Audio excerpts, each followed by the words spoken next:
घटगाँ डाक्तरखाना स्वच्छता नहीं। केन्दुझर जिला घटगाँ गोष्ठी स्वास्थ्य केन्द्र में नाना समस्या देखा देइछि। धार्य डाक्तर पदवी पूरण होउन थिया बेले मात्र 6 जन डाक्तरखाना केवल काम चला चली।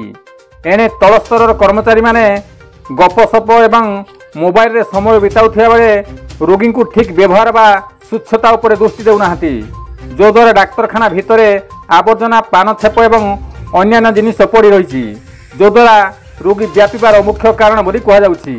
एणु एप्रति प्रशासन दृष्टि देवाक साधारण दाबी होछि। मनोरंजन दास का रिपोर्ट, केडी न्यूज ओडिया।